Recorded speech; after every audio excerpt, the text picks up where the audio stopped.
likely silver-plated copper. But this is John Paul II's coat of arms. I don't know exactly what year this was made, but moving on.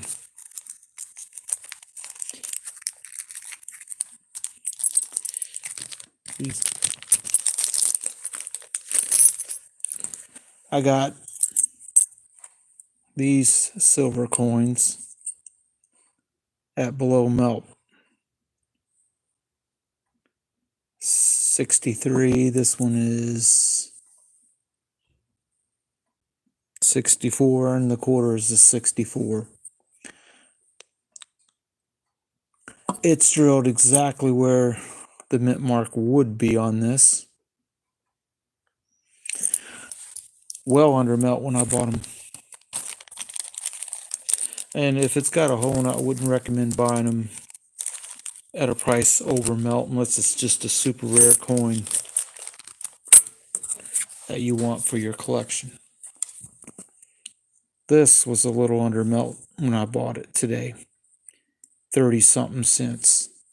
74S Ike dollar silver. Barely circulated, if any at all. It's got a few scratches. Quite noticeably on his chin. And that little nick there in the field. But these kind of things happen. Now, let's move along to a couple other things. This particular Barber dime, 1898. This would have been a fairly nice coin. It's Orleans. If it wasn't damaged on the face. So we're going to take the pliers anyway and flatten this.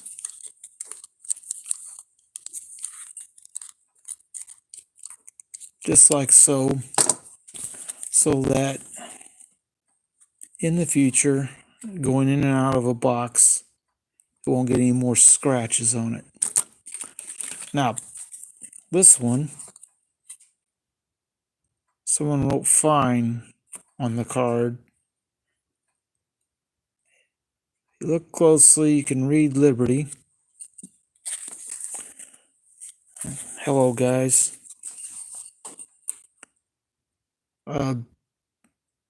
It's a little dirty too. It looks like it's been cleaned, but I think this might be very fine details just because it has the full Liberty on it. And it's pretty sharp, actually. And the face isn't worn totally flat. This one, Liberty's gone. It's kind of flat. It's a little bit less too. These usually start at about $3 when they're worn even more than this one is. You start seeing higher prices like $6 when they have more details, or $5, like this particular one.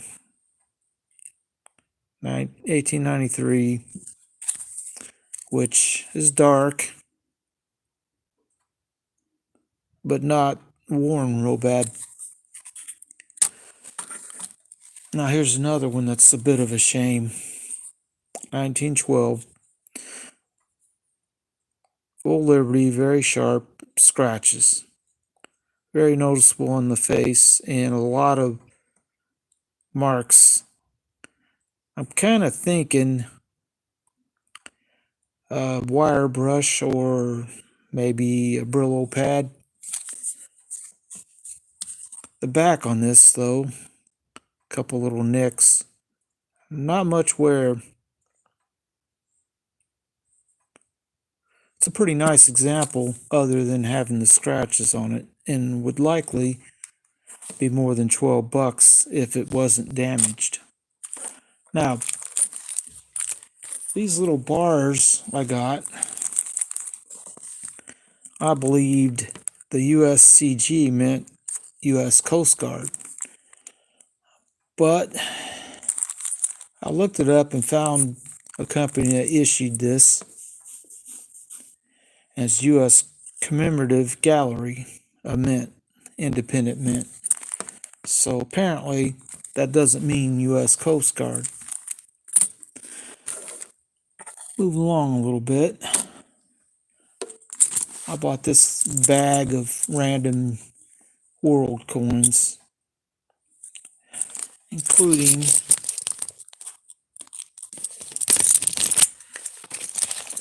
this little copper one here. We'll look at a couple of them real quick. We'll set these down here. At least I believe this is copper. This coin is half cent, 1964, Sierra Leone, which I'm pretty sure I did not have a coin from Sierra Leone before this. Now, this thing is incredibly light. My guess, without really researching it, this is aluminum.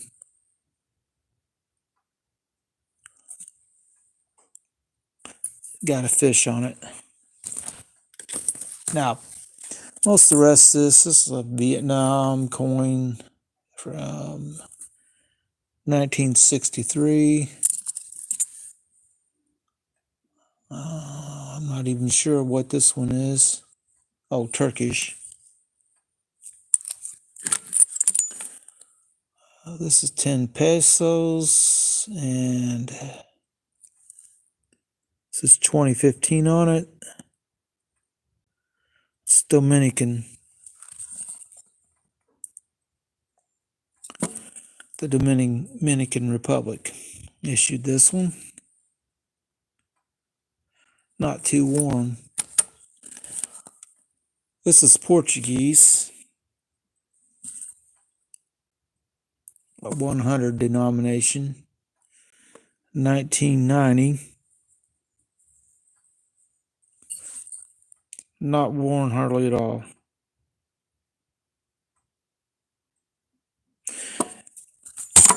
Yeah, well, that particular Dominican Republic coin is probably the first one I have from the Dominican Republic. All right, moving along a little bit. This is not worn very much. South African coin from 1961. Bronze, copper, something. But I didn't pay very much for this bag of coins, and I wouldn't recommend paying much for people. All right. Talk about something else for a little bit. I don't know about y'all, but I've been finding a ton of U.S. quarters tremendously damaged lately.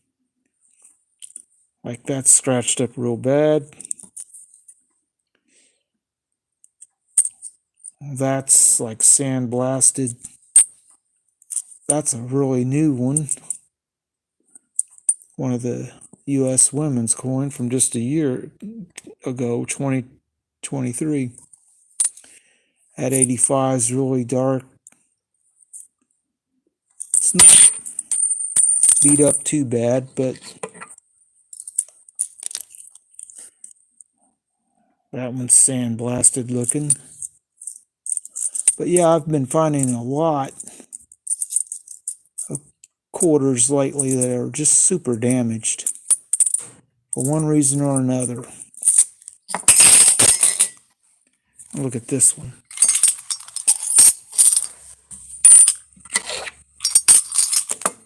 This one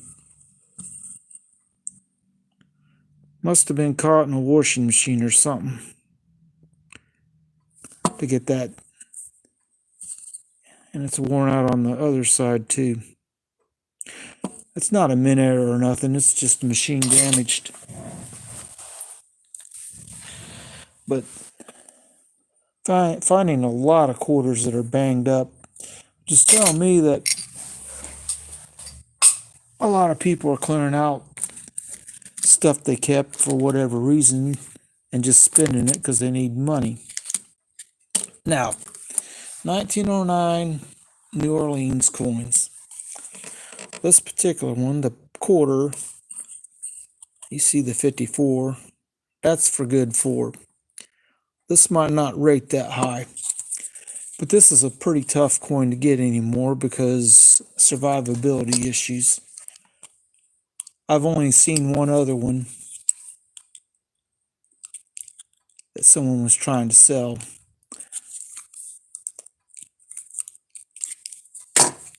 And they wanted $40, and I don't even think it's as nice as this one is. Although this one is quite worn. But the key thing about this is, this completes the set. Because here's 1909 Orleans dime, which is not worn very much. They wrote very fine on it. You can write anything you want on the thing, but it does have the full liberty and quite a bit of details. Clear. So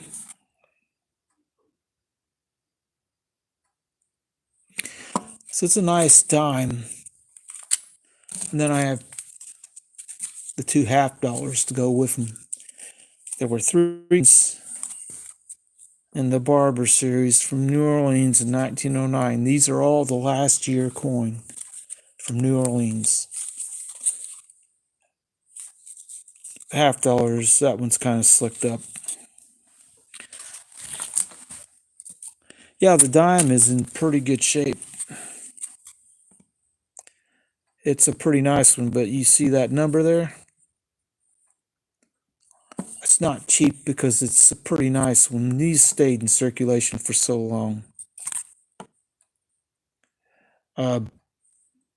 It's just, it's hard to get these in better shape like this. Most of them you ever find, they're worn pretty bad.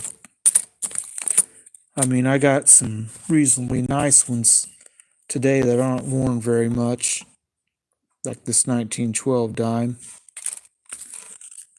and even this 1914, which Liberty's gone, but it's not totally slicked up like a lot of these are.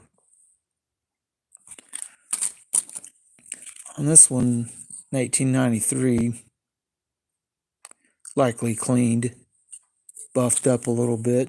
Back, they didn't bother, which is somewhat odd with the back being in the front being cleaned. The back really doesn't look like it. But buying this kind of coins that are in this bag, these walkers are fairly close to being, especially this one, what I would call a ghost coin. It's 1917 and it's worn so much that much more wear, you'd lose the date, and then pretty soon you'd have only an outline. The mint mark would be right there in that corner, but it's either worn enough it's gone or it doesn't. It's a Philadelphia coin.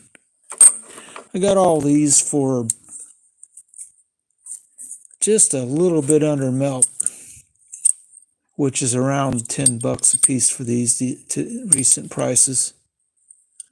All of them have slight bit of date left on them, but this is the kind you would buy for around melt. You don't want to pay a whole lot for them because they're kind of worn out. But it's been a good night, and I hope everyone's having a really good night. But keep in mind, if you are collecting Barber coins, 1909 Orleans, if they're Orleans ones, this is the last year. It's a little hard to get.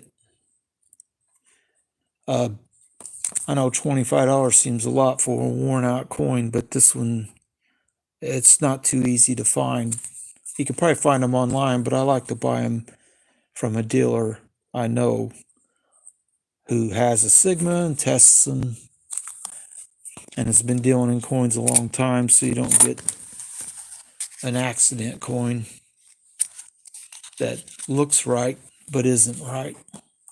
But 1909 is the last year New Orleans made coins. They made a lot of Morgan dollars, and some of their half dollars, dimes, quarters are pretty low mintage.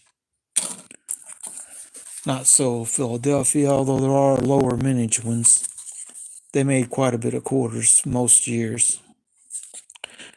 Probably the most. I haven't looked lately, but this thing does have really good details left on it. It's just too bad someone scratched the front so much.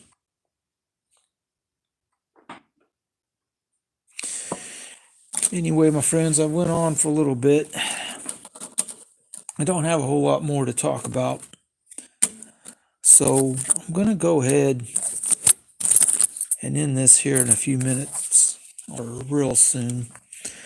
But they did make silver Ike dollars. They're only 40% silver, but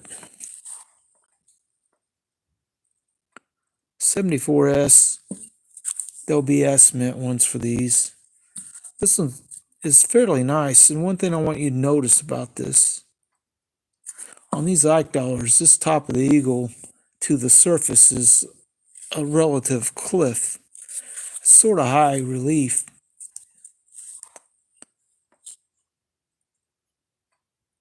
And it's even that way with the chin there. It drops off quite a bit. But only the silver ones are really collectible. The rest of them, not so much. And they're not that collectible. They're mainly a melt value coin. And when I bought this, $9 was about 33 cents under melt. But that happens with these. Now, I really don't have a whole lot more to talk about, but it's getting close to Christmas. I'm going to go ahead and show this coin token thing, metal. It's a depiction of Mother Mary and baby Jesus.